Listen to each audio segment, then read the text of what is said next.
शिवाचार्य महाराज, लिंगैक्य सद्गुरु रेवण सिद्ध शिवाचार्य महाराज,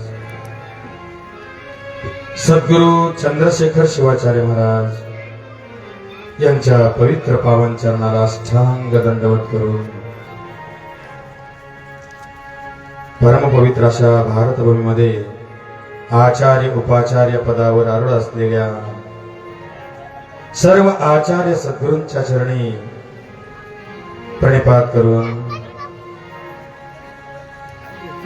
मनमथादी पावन संत महात्मा बसवेश्वर शिवसंत लक्ष्मण महाराज यांच्याही दिव्य चरणाला या ठिकाणी नतमस्तक होऊन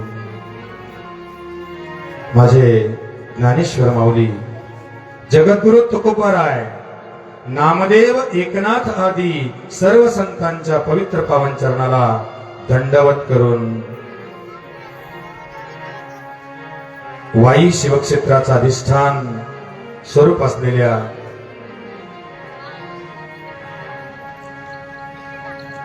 भगवान शिवाला लिंगाला तसंच रुक्मिणीसह माझ्या पांडुरंगाला तसंच महारुद्र देवतेला या ठिकाणी नमन करून शिवानुभ मंडपाच्या स्टेजवर उपस्थित असलेले माहेश्वर मूर्ती तबला विशारद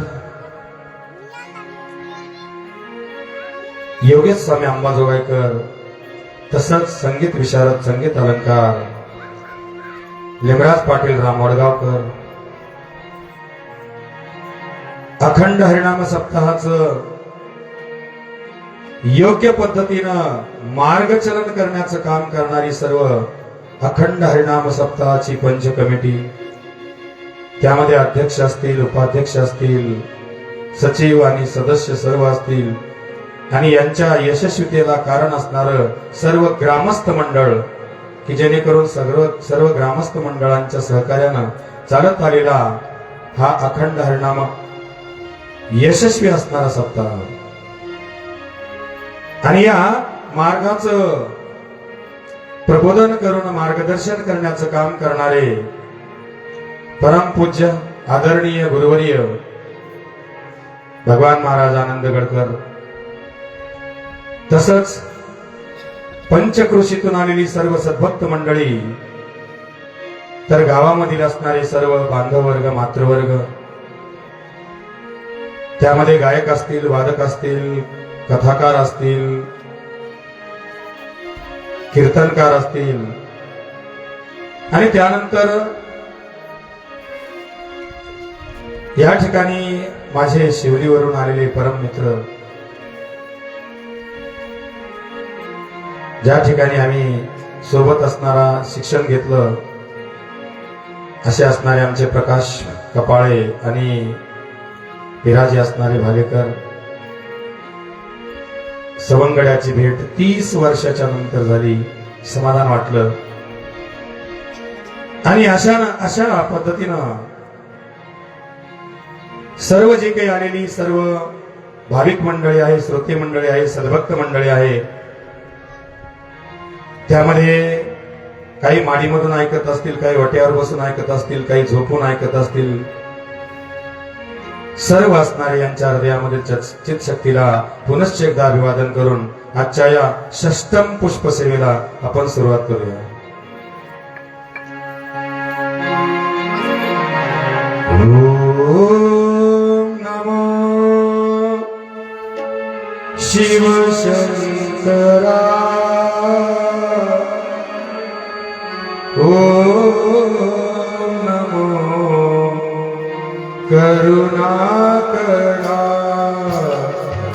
ओम नमो शिव शंकरा, ओम नमो करुणाकरा, ओम नमो शिव शंकरा,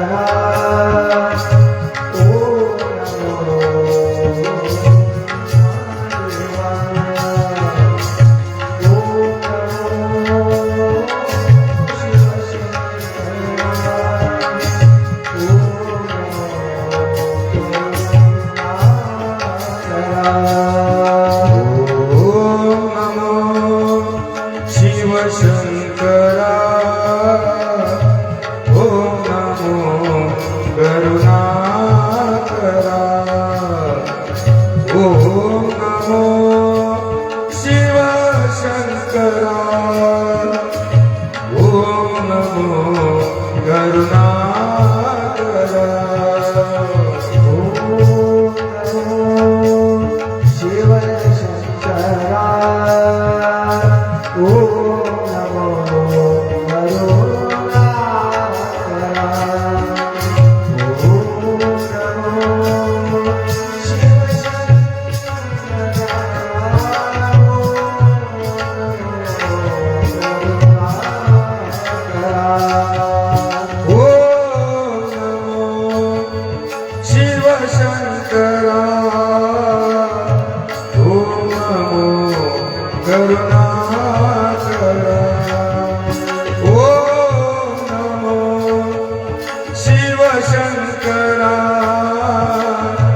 ओम नमो करुणाकरा ओम नमो शिव शंकरा ओम नमो करुणाकरा ओम नमो शिव शंकरा ओम नमो करुणाकरा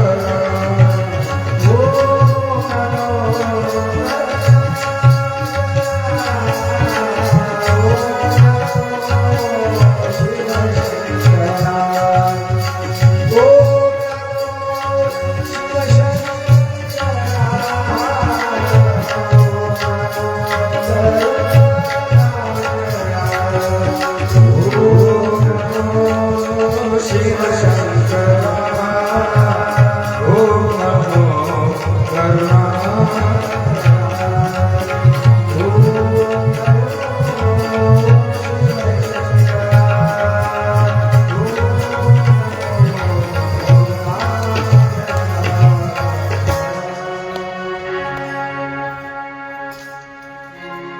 कालच्या सत्रामध्ये आम्ही माझ्या माता पार्वतीचा विवाह ऐकला. या ठिकाणी आम्ही निरूपण केलं. थोडा पेज दे भाऊ, किंचित पेज दे. सज्जन हो, धामधुमीमध्ये धावपळीमध्ये लग्नाच्या लगबगीमध्ये आणि काल आम्ही भगवान शिव पार्वतीचा विवाह अनुभवला. पहिल्यानं सती अवतार पाहिला, तो सतीखंड होता. आणि नंतर शिवमहापुराणाचा एक भाग म्हणून पार्वती खंड, दोनही खंड आपण कालच्या सत्रामध्ये घेतले. विवाह उत्तम पद्धतीनं झाला आणि सर्व असणारी गाव त्या ठिकाणी आलेली वराडी मंडळी, शंकराचं असणार वराड, विष्णू परमात्माचं वराड आणि सगळ्या देवी देवतांचं त्या ठिकाणी आगमन झालेलं होतं. आणि असं हे आगमनानं सर्व जणांनी अनुभवलेला तो आनंद अवर्णनीय होता. आणि अशा अवर्णनीय वातावरणाचं काल निरूपण केलं आणि सर्व जणांनी असणारा प्रसाद विवाहाच्या नंतर भोजनपान केलं. आणि मग ज्या वेळेला आमच्या पार्वतीची रवानगी करण्याचा विचार आला, त्यावेळेस माझ्या मेनकेला असणार एक विचार वाटला. तिने आपल्या पतीला अर्थात हिमाचलाला बोलून घेतलं आणि सांगितलं, हो धनी, हे हिमराजा, एक विचारू का? त्यावेळेस आमच्या हिमाचलानं सांगितलं, सांग सांग, तुला म्हणायचं काय? त्यावेळेस तिने सांगितलं, पहा, आपण आपल्या मुलीचा विवाह केला आणि विवाह केला, पण आता पुढचं. त्यांनी सांगितलं, पुढचं म्हणजे काय? हिने सांगितलं की भगवान शिव असणारा अकुळ अमूळ आहे त्याला आई वडील नाहीत, भाऊ नाही, बहीण नाही, आणि कोणी परिवार मंडळही नाही घरी. मग या विवाहाचं असणारं उत्तरांग कार्य जे काय आहे, तर हे कैलासामध्ये कसं केलं जाईल?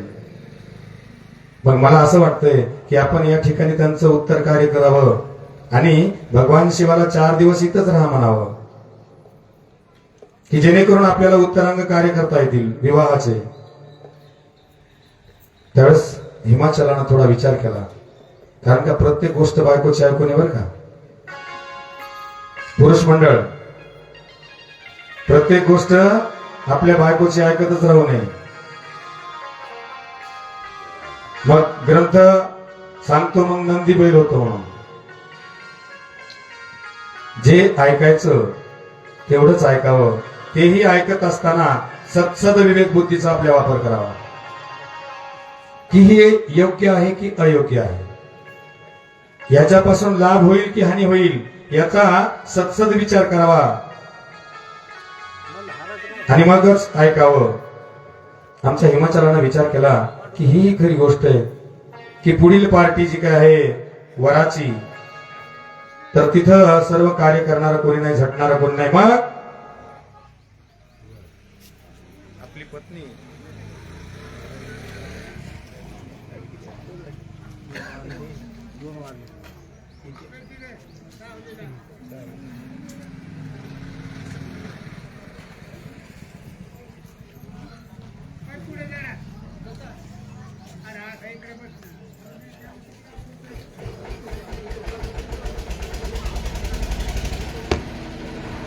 आपली पत्नी जे काही सांगते ते सत्यच आहे बरं का.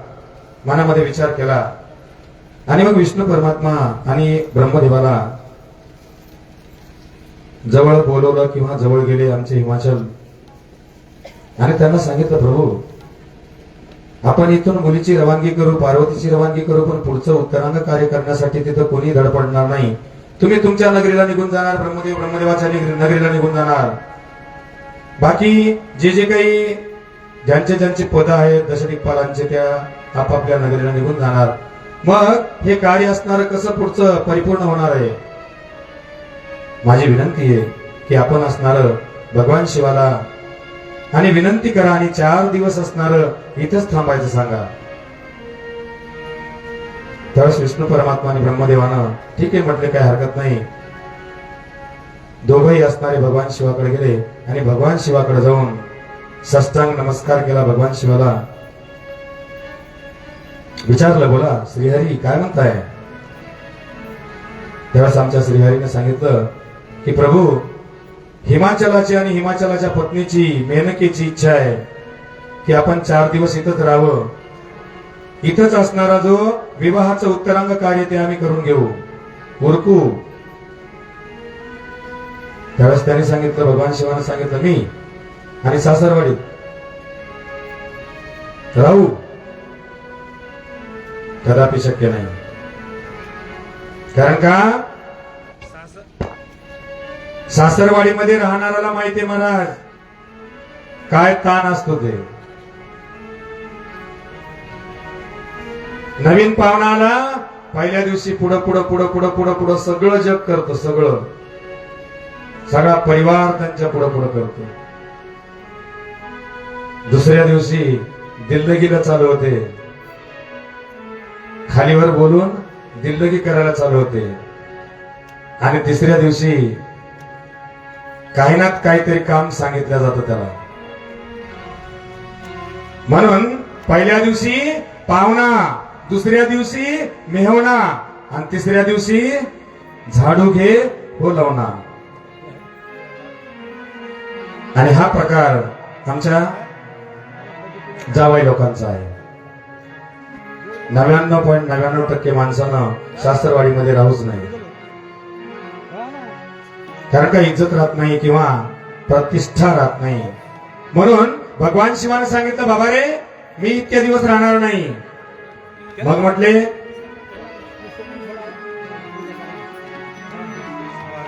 चार दिवस मी राहणार नाही, तर फक्त अवघे 2 दिवस मी राहील. आणि 2 दिवसाच्या नंतर तिसऱ्या दिवशी मात्र मी निघेल. त्यावेळेस विष्णू परमात्मा आणि ब्रह्मदेवानं ठीक आहे म्हणून सांगितलं, महाराज काही हरकत नाही.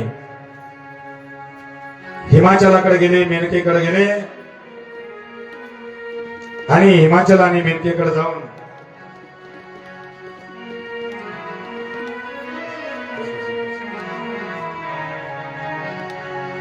हिमाचल आणि मेनकेकडे जाऊन त्यांनी सर्व वृत्तांत भगवान शिवांना निवेदन केलेला सांग.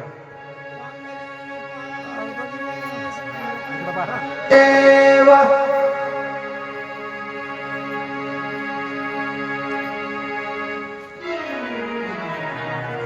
सर्व वृत्तांत असणारा निवेदन केला. समाधान वाटलं आमच्या हिमाचलाला आणि त्यांच्या पत्नी अर्थात मेनकेला. ठीक आहे म्हणजे 4 दिवस नाही पण 2 दिवस तरी उत्तरानं कार्य करता येईल. मग त्या दिवशी असणारं जेवण खावण केलं. संध्याकाळी आरामशीर झोपले. सकाळी उठले. स्त्रिया ब्रह्ममुहूर्तावर उठतात. आमच्या अरुंधती, लोपामुद्रा आणि अशा स्त्रियांनी ब्रह्ममुहूर्तावर उठून आमच्या भगवान शिवाच्या महालामध्ये गेले आणि भगवान शिवाला हाक मारली, उठा जटाधारी, बस झालं झोपणं, आंघोळ घालायची तुम्हाला आपटू आता चला. लोपामुद्रा, अरुंधती, लक्ष्मी, सावित्री, शची, इंद्राची पत्नी, अग्नीची स्वाहा आणि अशा पद्धतीनं सत्या असणाऱ्या ह्या ज्या काय आहेत महा पतिव्रता असणाऱ्या स्त्रिया, त्यांनी चेष्टा करायला सुरुवात केली. कोणी जटा ओढतं, कोणी त्रिशूळ डमरू घेऊन पळतं, कोणी हाताला धरून उठून बसवतं, तर कोणी त्यांना खालीवर बोलतं. अशा पद्धतीनं सकाळी सकाळी असणारी सुरुवात या स्त्रियांनी केली. सांगितलं पाणी ठेवलंय, चला दोघांना स्नान घालायचंय. 5 तांबे असणारे हळदीचे भरलेले दोघांनाही बसवलं. बसवण्या अगोदर जसं शिव खाली बसणार तसा चौरंग मागून अरुंधतीनं ओढून घेतला. भगवान शिवाला माहित होतं की ह्या सकाळपासूनच चेष्टा करायला लागल्या ह्या स्त्रिया माझ्या. त्याने सांगितलं आता बस झालं ना, स्नान तर करू द्या. सुचिरभूतपणानं दोघांनाही स्नान घातलं. त्या महापतिव्रतांच्या हातून स्नान घडलं महाराज. अनुक्रमे स्नान पूजा झाल्याच्या नंतर भोजनपान झालं. मिष्ठान्न षड्रसान्न असणारं जेवण दोघांनी ग्रहण केलं. ब्रह्मदेव, विष्णू परमात्मा, सर्व असणारं मंडळ आलेलं. त्यांनी तो पहिला दिवस संपला, दुसरा चालू झाला, दुसराही दिवस संपत आला. मग मात्र मेनकेला असणारं आपल्या मुलीची असणारी काळजी वाटली. मनामध्ये विचार केला मेनकेनं की ज्या लेकराला असणारं 9 मास पोटामध्ये सांभाळावं गर्भरूपानं, तिला स्तनातलं दूध पाजावं, टाळू माखावी, तेलानं काजळ लावावं, अहोरात्र असणारी तिची सेवा करावी, सेवा करून तिला मोठं करावं आणि मोठं करून आयत असणारं लेकरू एखाद्याच्या हवाली करून द्यावं. ही काय जगाची रीती असेल? या नगरीचं असणारं कन्यारत्न जे दररोज असणारं मंचकावर उड्या मारतय, टवटवीत असणारं, सुंदर असणारं, तेजस्वी असणारं लेकरू उद्या असणारं माझ्या घराची चौकट ओलांडून पराया होणार आहे. आणि म्हणून आमच्या मेनकेनं असणारा विचार केला आणि विचार करून पार्वतीला बोलून घेतलं आपल्या महालामध्ये. आणि महालामध्ये विचार बोलून घेतलं. पाठीवरून हात थोपटला, डोक्यावरून हात फिरवला आणि आलाई बालाई घेतली. महाराज सांगितलं माझं लेकरू गोंडस असणार, सुंदर असणार, उद्या पराया घडवणार आहे. त्यावेळेस तिनं आमच्या पार्वतीनं आईकडे पाहायला सुरुवात केली. त्या आईनं असणार पार्वतीला सांगितलं, पार्वती आता तू उद्यापासून पराया घरी जाणार आहेस. ते तुझं घर नसणार आहे, म्हणजे पित्याचं घर नसणार आहे. आणि म्हणून हे मुली, तुझ्या हिताचे असणारे 2-4 शब्द मी सांगण्याचा प्रयत्न करते. आणि म्हणून मुलीला असणार मेनका आणि काय सांगते महाराज, सांगितलं पार्वती खास जर पाहायला गेलं तर तुला उपदेश करण्याचा अधिकार मला नाहीये.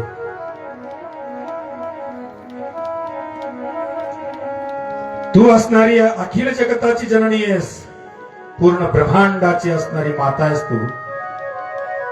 आणि असं असताना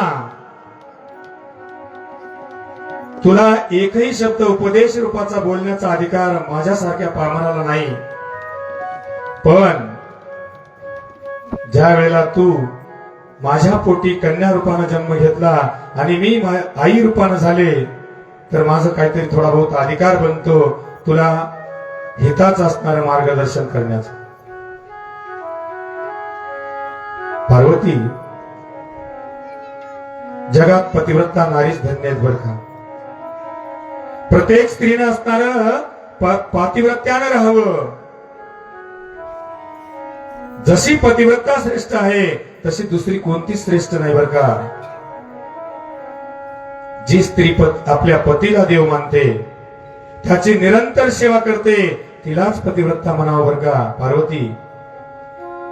आणि तीच सर्व प्रकारचे सुख भोगते आणि शेवटी शुभगतीला तीच जाते बरं का. धन्य पतिव्रता नारी, नान्या पूजा विशेषतः, पावनी सर्व लोकानां सर्व पापो गनाशिनी. सांगितलं पार्वती, फक्त ब्रह्मांडामध्ये 12 महापतिव्रता आहेत. बाकीच्या पतिव्रता असतील, परम पतिव्रता असतील, पण महापतिव्रता जर म्हणलं तर फक्त 12च आहेत. आणि त्या पतिव्रता सर्वश्रेष्ठ असतात. सावित्री आहे, लोपामुद्रा आहे, अरुंधती आहे, शांडिल्य आहे, शतरूपा आहे, अनुसया आहे, लक्ष्मी आहे, स्वदा आहे, सती म्हणजे तू आहेस, संज्ञा, सुमती, श्रद्धा, मैना, स्वाहा. आणि अशा असणाऱ्या महापतिव्रता बरं का, की जेणेकरून अशा पतिव्रतांचा सन्मान ब्रह्मदेव, विष्णू परमात्मा आणि महेश हे तिघही करतात. आणि म्हणून मुली, तू देखील मनोभावानं शिवाची आराधना कर, शंकराची पूजा करत जा. कारण मुलगी पराया घरी का दिल्या जाते, मी काल परवा दिवशी सांगितलं महाराज. आपल्या घरची शालीनता, आपल्या घरची कुलीनता, आईचं असणारी संस्कृती, वडिलाची असणारी संस्कृती, नीती, आचरण, मर्यादा, आणि हे सर्व असणारं शुद्ध शरीर, शुद्ध विचार संगत घेऊन मुलगी जे आपल्या वडिलाच्या दाराच्या बाहेर पाऊल टाकते, ती असणार आपला कीर्ती सुगंध आणि प्रसारित करण्यासाठी निघते महाराज.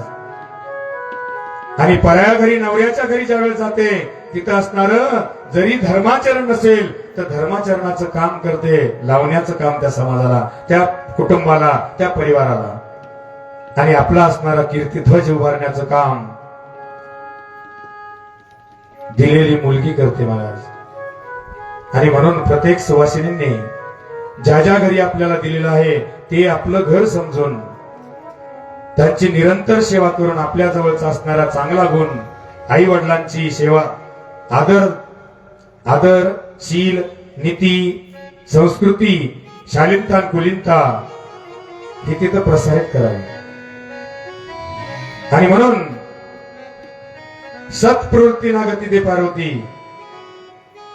आणि दानी पण आलेला जो अतीत आहे तो याचक माघारी गेला नाही पाहिजे. कारण काय, वशिष्ठ पुराणात श्लोक दिलाय महाराज. वशिष्ठ पुराणामध्ये एक श्लोक दिलाय, अतिथिर्यस्य भग्नांश ग्रहात प्रतिनिवर्तते सतस्य दुष्कृतम दत्वा पुण्यमादाय गच्छति. सांगितलं की आमच्या दारामध्ये आलेला जर अतिथी असेल, कमीत कमी त्याला आपल्याला जर दानधर्म करता येत नसेल तर फक्त चांगलं बोला महाराज. या महाराज या, कसा आसन घ्या महाराज. ताकद असेल तर पाणी प्यायला द्या, ताकद असेल तर त्याला चहा द्या प्यायला, ताकद असेल तर जेव घाला. काय वस्त्र अलंकार दक्षिणा वगैरे करायच्या त्या करा. जशी सदिच्छा असेल, इच्छा तशी असेल तशी. पण आलेल्या अतिथाला असणार आदवा तद्वा बोलून, खालीवर बोलून त्याचं मन दुखवणं कसं जन्म. दान करायचं नसेल तर नका करू. त्यांना स्पष्ट सांगा, महाराज आमच्या घरी अशाला असं असौच आहे आणि आजचा दिवस पुढेच हो महाराज. पण आदवा तद्वा बोलून जर तुम्ही त्याचं मन दुखवाल तर धर्मशास्त्र सांगता आजपर्यंत कमवलेलं जे तुम्ही पुण्य आहे, जन्मल्यापासून आतापर्यंत केलेले जे पुण्य आहे ते सगळं पुण्य असणारं तुमचं हिसकाटून घेऊन जातो. पुण्यमादाय गच्छति. तो भिक्षुक याचक असणारा तुमची सर्व पुण्याई घेऊन जातो आणि दुःखाचे भोगण्यासाठी तुम्हाला शिल्लक ठेवतो. आणि म्हणून पार्वती दानी बन, दिनावर कृपा कर. पतिव्रतेनं पतीच्या अगोदर जेवू नये. आपल्या पतीच्या अगोदर जेवू नये. पतीला दुरुत्तर बोलू नये. पतीच्या अगोदर झोपू नये. पती उठण्याच्या अगोदर सकाळी पत्नीनं अगोदर उठावं. धर्मशास्त्र आहे महाराज. आमच्याकडच्या स्त्रिया खूप लवकर उठतात महाराज सकाळी. पिंपळगावकडच्या ब्रह्ममुहूर्तावर उठतात सकाळी 7:45 वाजता.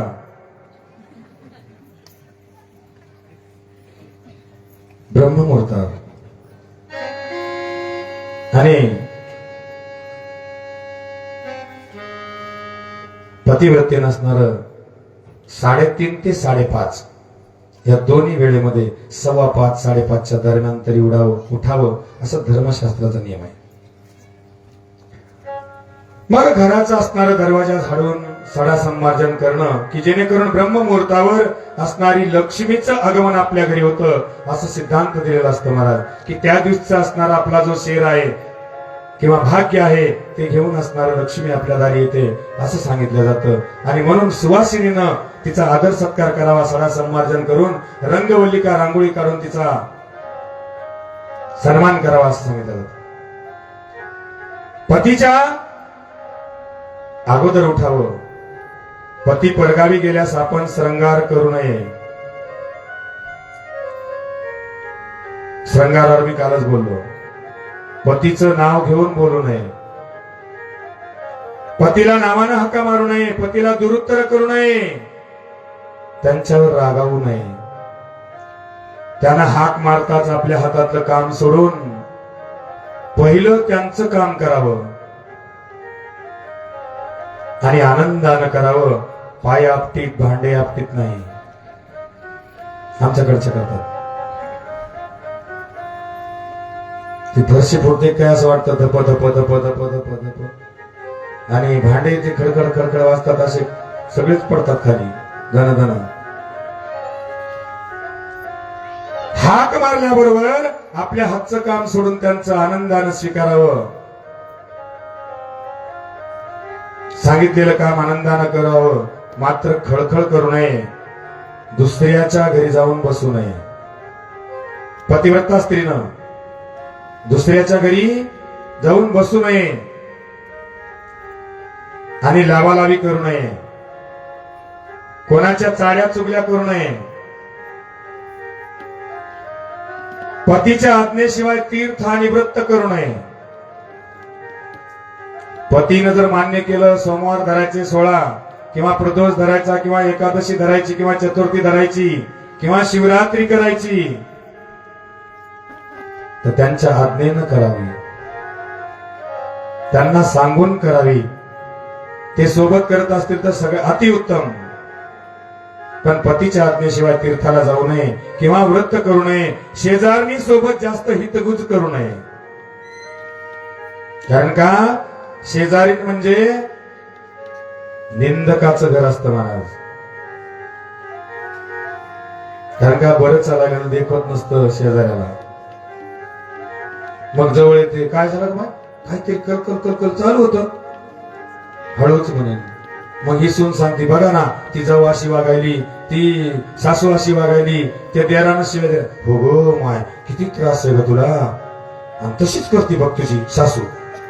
सगळ्या आपल्या गल्लीला तिने येडं लावलंय, त्रास दिलाय सगळा. मग ती 2-4 शब्द पुन्हा शिल्लक सांगून देते. सगळं असणारं गोडीनं पोटातलं काढून घेते आणि बाहेरच्या गल्लीत गेलं की सांगते, हो आम्हाला माहिती आहे, आमच्या गल्लीतच राहतात ते सगळ्या. पुन्हा मग एक एक एक एक समजून सांगायला, विस्तार करून सांगायला सुरुवात करतात, विटंबना करायला सुरुवात करतात. आणि एवढंच नाही तर आपल्या घरची असणारी उणीव कधीच सांगू नये महाराज कोणाला. एकदा का तंबरेल वाजलं समजलं तर जग तुम्हाला कधीच जवळ करणार नाही. आणि म्हणून घरच्या उणीवा सांगू नये. पतीच्या आज्ञे वाचून व्रत वैकल्य करू नये. ऋतू प्राप्त झाल्यास पतीला तोंड दाखवू नये. पतीला शिवरूप मानावं. पती सोबत कधीच खोटं बोलू नये. पती सोबत कधीच खोटं बोलू नये. कारण का एक खोटं पचवायचं असेल तर पुन्हा 100 वेळा खोटं बोलावं लागतं पुन्हा, ते झाकून टाकण्यासाठी. आणि एकदा का खोटं उघड पडलं तर मग जी आत्मविश्वास आहे पूर्ण जीवनाचा, तो आत्मविश्वास ढळल्या जातो महाराज. पुन्हा एकदा काचेला तडा गेला की जशा पद्धतीनं पुन्हा भरल्या जात नाही, कशानं चिटकवल्या जात नाही, तद्वत त्या न्यायानं दोघांमध्ये दरी निर्माण होते. आणि म्हणून आपल्या पतीसोबत कधीच खोटं बोलू नये. सवत असेल तर भांडू नये आणि दुरुत्तर बोलू नये. परपुरुषाकडे पाहून हसू नये. आपलं शील नीती जपावी. पार्वती गृहस्थाश्रमाचं मूळ म्हणजे 4 प्रकारच्या पतिव्रता स्त्रिया आहेत बरं का. एक उत्तम, मध्यम, अधम आणि निकृष्ट. जी स्त्री स्वप्नातही परपुरुषाकडे पाहत नाही तिला उत्तम म्हणावं. मी काल सांगितलं तुम्हाला कुराण मधलं मुस्लिम समाजामध्ये नकाब टाकला जातो, परपुरुष देखना नाही, पराया मर्द नाही देखना. तद्वत त्या न्यायानं उत्तम स्त्री मानावी. जी परपुरुषाकडे गुरु, बाप, भाऊ, पुत्र या नात्या नियमाप्रमाणे पाहते, बोलते, तिला मध्यम म्हणावं. जी धर्म म्हणून व्याभिचार करत नाही ती अधम म्हणावी. आणि भीतीमुळे जी व्याभिचार कर्म करते तिला कनिष्ठ म्हणावी, निकृष्ट म्हणावी. हे शिवप्रिय, तू लोकमाता आहेस. सर्व जगत असणार तुझ्यापासून उत्पन्न झालेला आहे आणि तू जगाची जननी आहेस बर का. आणि तू कुळवंताची लेक आहेस पार्वती. अखिल विश्वेश्वराची स्वामिनी आहेस तू. तुला उपदेश करण्याचा मला अधिकार अजिबात नाही, पण तुझं निमित्त करून मी पतिव्रतेचा धर्म सांगितला. तुला माझा नमस्कार असो.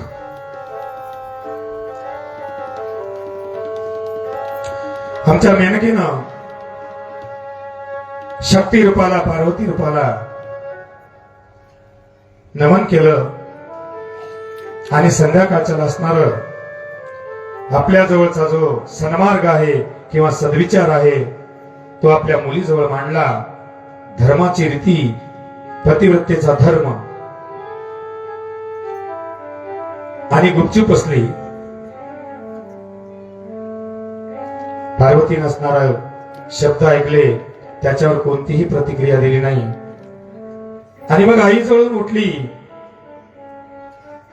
आणि आपल्या महालामध्ये गेली, अंग टाकलं आणि अंग टाकल्याच्या नंतर उशीवर अंग टाकून सारखं चिंतन करायला सुरुवात केली की आजपर्यंत आई जी एवढं टोकाचं आणि शेवटचं निरूपण कधीच सांगत नव्हती, आज तिनं का सांगितलेलं असतं. माझ्या आईला असणारा माझ्यावर विश्वास नाही का बरं? का बोलली असेल आई माझी? आणि म्हणून रात्रभर असणारं चिंतन केलं आणि मनामध्ये विचार केला की लहानपणीपासून असणारा आपणही किती हट्ट केला. माघारी बोललो, कोणतं काम सांगितलं तर ते आम्ही केलं नाही. कुदंडपणा आम्ही केला, तरी पण त्या आईनं असणार कधीच असणार पराया समजलं नाही किंवा वेगळं समजलं नाही. तरी पण त्या आईनं असणार आपल्याला प्रेमच दिलं. मनामध्ये विचार केला आणि सकाळी असणारी झोपेतून उठली, ब्रह्मदेव विष्णू परमात्मा आले, सांगितलं चला उशीर व्हायला लागलाय, निघायचंय आपल्याला, लांब जायचंय, हातपा लवकर लवकर. आणि मग त्यावेळेला मग मात्र पार्वतीच्या मनामध्ये विचार आला की ह्या असणारी आईचं प्रेम हे आईसारखं असतं. आम्हाला कपडे असणारे पुरवते, दूध असणारं पिऊ घालते, हाताला धरून चालवते, चांगल्या पद्धतीचं असणारं शिक्षण देते. आणि आई अशी असणारी दयेचा सागर असणारी आई आज माझ्यापासून दुरावणार आहे. पुन्हा कधी भेट होईल याची गॅरंटी देता येणार नाही महाराज. आणि म्हणून आमच्या पार्वतीच्या असणाऱ्या डोळ्यामध्ये अश्रुधारा आहे. त्यावेळेस आमच्या ब्रह्मदेवानं सांगितलं, चल पार्वती लवकर आटोप, नाश्ता पाणी झालेलं आहे आणि चला निघा. त्यावेळेस सांगितलं, ब्रह्मदेवा थांबा थोडं आणि आईला एकदा भेटून घेऊ द्या. पार्वती असणारी आईजवळ गेली आणि आईचं दर्शन केलं.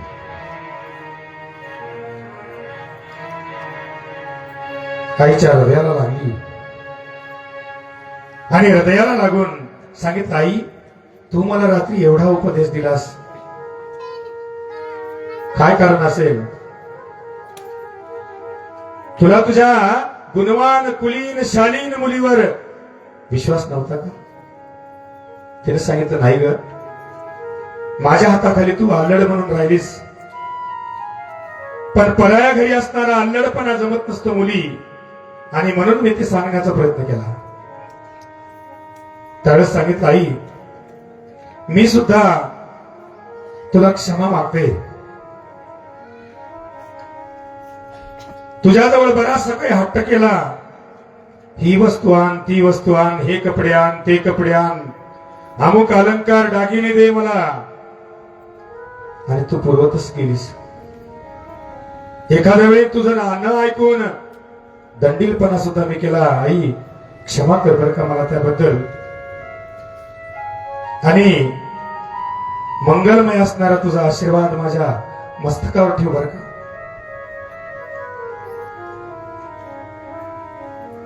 पार्वतीला असणार एक एक उमाळा असणारा पार्वतीला यायला लागलाय की आईचे असणारे किती अनंत उपकार असणारे या पिंडावर आहेत. दूध पाजण्यापासून ते वाट लावण्यापर्यंतचे पराया घरी. त्यावेळेस ब्रह्मदेव जवळ आला आणि ब्रह्मदेवानं सांगितलं, बस चला निघायचंय, उशीर व्हायला लागलाय, चल पार्वती आटप लवकर. त्यावेळेस ब्रह्मदेवानं तसं म्हणल्याच्या नंतर आमच्या पार्वतीने सांगितलं, हे ब्रह्मदेवा, तुम्ही अयोनी संभव जन्माला आलेले आहात,